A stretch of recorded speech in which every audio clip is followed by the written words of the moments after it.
sunod Halal ay nihalal langhap at itinanghal ng Pangulo ng Pilipinas. ng Pangulo ng Pilipinas. Ano po ang inyong personal assessment of the presidency of Ferdinand Marcos even before he declared martial law in 1972? Well, actually, everything that we are enjoying today is a product of the Marcos years. Even the infrastructure plans that are being implemented, those were thought about in those years. And they planned the road arteries of the country early on. And some of these are being implemented by the old administration.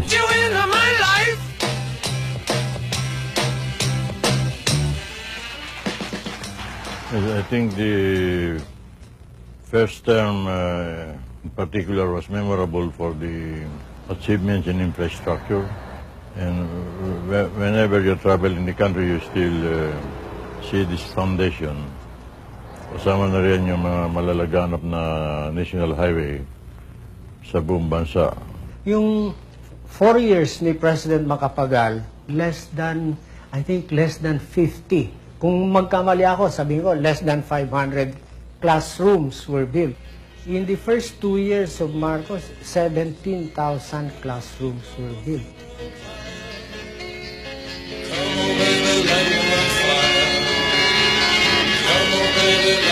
Bago po mag-martial law, alam niyo marami pong nagsasabi na kaya daw siya nag-declare ng martial law, and these were the lines of Senator Bongbong Marcos in the previous VP debate, no? Ay dahil daw grabe na raw ang communist insurgency, grabe na raw ang rebellion sa Mindanao, yung mga Muslim. Pero hindi po ba na ang lahat ng ito, sasabihin naman po ng kabilang panig, ay nangyari din ang lahat ng dumami ang mga insurgents at dumami ang mga Mindanao rebels because of the Javida Massacre, etc. Noong panahon din ni Marcos, bago mag-martial law. In other words, did not he himself foment this kind of rebellion? Hindi naiintindihan ng tao kung bakit nagkaganon eh. Dahil kung hindi nangyari yun, baka ngayon hindi tayo demokrasya eh. August 21, 1971. Lugar, Plaza Miranda. Sa rally ng Partido Liberal sa Plaza Miranda,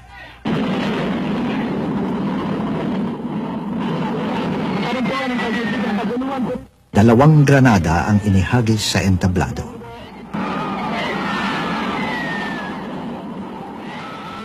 Sa pagsabog ng granada, halos 100 karaniwang mamamayan ng nasugatan. Sugatan din ng mga lider ng Partido Liberal. Isa na rito si Senador Jovito Salonga. Mahigit sa 100 piraso ng shrapnel, hanggang ngayon ay nasa loob ng aking katawan. Makikita ninyo itong epekto sa mga kamay ko. Ito'y nalaglag na eh. At dito tumama ang isang malaking shrapnel na 1 millimeter short of my aorta. Ang sabi ng mga doktor, kung yun eh, just so much as touch your aorta, patay ka na. So I missed death by only 1 millimeter. Si Senador Benigno Aquino, ang kaaway na mortal ni Marcos, ay hindi pa nakakarating sa Plaza Miranda nang pumutok ang mga granada. Dahil dito pinagbintangan siyang kasabwat ng mga komunista sa pambobomba sa Plaza Miranda. Nang sumunod na taon, nagkasunod-sunod ang pambobomba. Nasugatan ng ilang mamimili sa Joe's Department Store. The only bombing that was solved, I think, was the bombing in the so-called Joe's Department Store. And it was traced to someone in the Philippine Constabulary in Camp Crame. August 26, 1971, members of the New People's Army raided a tactical command post in Isabela, destroying 2 AFP helicopters. Bukod kay Senador Aquino, ang pangunahing pinagbibintangan ni Marcos sa nangyari sa Plaza Miranda ay ang Communist Party of the Philippines o CPP na pinamumunuan ni Jose Maria Sison. Isinilang ang CPP noong 1968 sa araw pagkatapos ng Pasko. Pagkaraan ng 3 buwan, itinatag nito ang isang armadong grupo, ang New People's Army o NPA. Isang misteryo hanggang ngayon ang insidente sa Plaza Miranda. Malakas ang suspecha noon na si Marcos mismo ang nag-utos ng pambobomba. Sa tingin ng marami, layunin niyang maghasik ng lagim at lumikha ng kaguluhan para mailatag ang pundasyon ng martial law. This was 1971. Anyway, sabi niya, the Liberal Party and the Nationalista Party are like two sides of the same coin. They are both parties of the elite. They are both parties of the ruling class, our enemy class. So kung pag-awayin natin to, it will benefit the revolution as a whole. Supposing may mangyaring incident sa yung meeting de avance ng isang partido, mag-aaway yung dalawa. So pag nag-aaway yung dalawang naghaharing uri na partido, it will weaken the ruling class as a whole and hasten their downfall. The Liberal Party will accuse the Nationalista Party naman will adopt repressive measures against the Communist Party because tayong ibe-blame yan. And the greater the repression, the greater will be the resistance. Yun ang magkikreate ng revolutionary leap in the process of historical development. Because the greater the repression by the government, dadami ang rebelde. At that time, konti lang kami, mga 9 na squad lang kami. Tapos ito yung parating yung armas. Na ilang libo yun? Mahigit 2,000, 2,200. Okay, yung mga smuggled na armas na... Yung sa galing sa China. Okay? Kasi naplano na rin yung pagdating ng armas eh. Pero ang problema, walang hahawak ng armas. Walang sundalo. At yun nga ang nangyari. After the Plaza Miranda bombing, anong nangyari? Marcos declared the suspension of the writ of habeas corpus. Ang daming mga pinaguhuli. Ang daming nagtakbuhan underground. Even Edgar Hobson, na moderate, sumama sa Communist Party. Sumama sa movement. Sumama sa armed struggle. What was your role inside? Ako yung sasalubong ng mga armas. Ikaw rin ang gumawa ng Yung karagatan. military training. Oo. Ikaw rin ang gumawa Yes. ng NPA. Ng mga Yung military training ng NPA kami. So, Ako. ikaw yung nagplano. Yeah. So therefore, yung training nila ay galing sa knowledge mo. Yeah. That was your role. Yes. Hindi ka sang-ayon dun sa Plaza Miranda bombing. Ano So, pa? nangyari. Nangyari yung Plaza Miranda bombing. Nangyari yung teorya ni Joma. That is the brilliance of Joma. Yung revolutionary leap na sinasabi. Na-predict niya yung mga mangyayari. Kaya lang, it's a different kind of brilliance. May pagkakuan dahil ginamitan ng act of terror. Like the bombing of the Liberal Party meeting de avance in August 21, 1971. So tama si Marcos, kayo nga. Yeah. Mali yung Liberal Party Yes. na si Marcos. Yes. I was then newly elected or appointed as a member of the Central Committee ng mas matindi pa yung magsasamantala na mararanasan natin. So, I had those criticism and then yung pag-execute kay Danny Cordero, yung na-involve sa Plaza Miranda. So, parang nagkaroon ng rebellion against the leadership.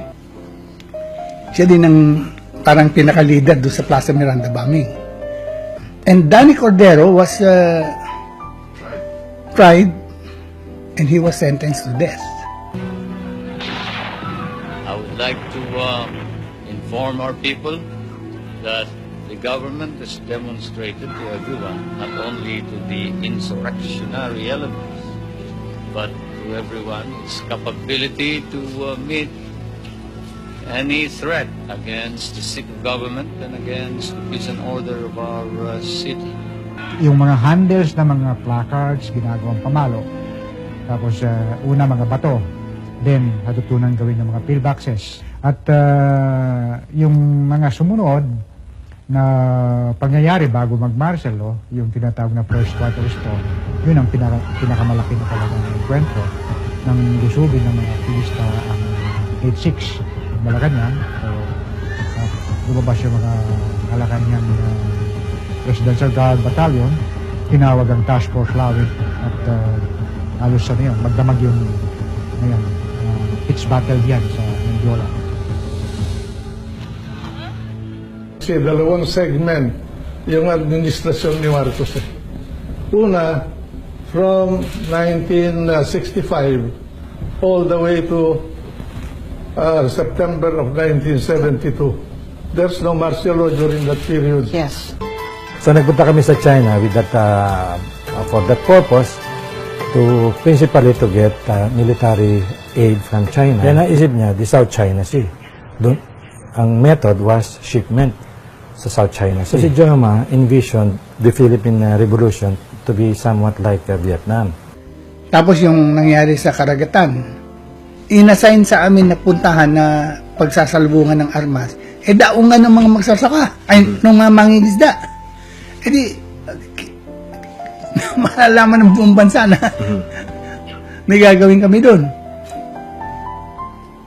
Kaya nabulgar yung yung karagatan. Proclaimed martial law.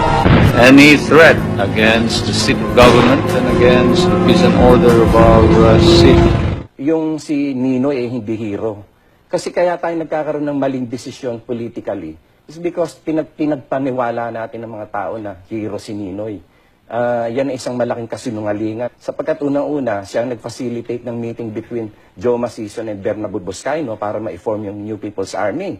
At napakalaking damage na nagawa ng sa bansa natin, yung rebellion ng NPA na yan.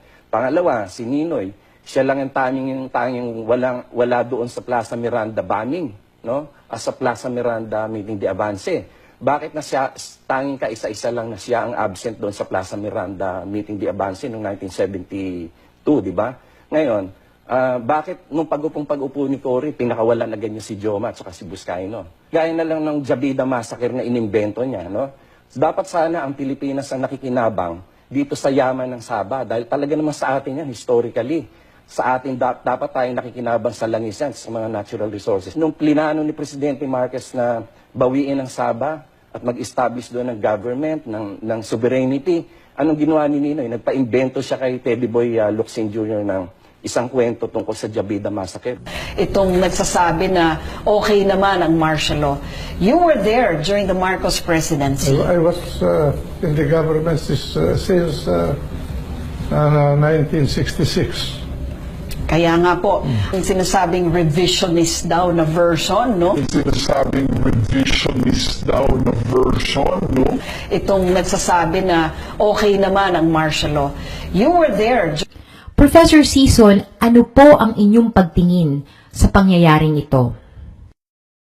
Sa kaso ng NDF consultant na Eduardo Serrano, makikita na mas brutal pa si Benigno S. Aquino III kaysa kay Marcos. Sa panahon ni Marcos, nang umabot na sa 10 taon sa preso si Fidel Agcawili, hinayaan na niyang umabante ang mga legal actions niya para makalaya. Pero kakaibang hayop itong Benigno S. Aquino sa kaso ni Eduardo Serrano. Hindi namamalayan ni Aquino na nakakalikha ng mga revolusyonaryo ang injustisya na ginagawa niya. In order to defend our country, the second time was when we had to impose on ourselves 8 years and 4 days, less than 4 months of a martial discipline in order to save the Republic.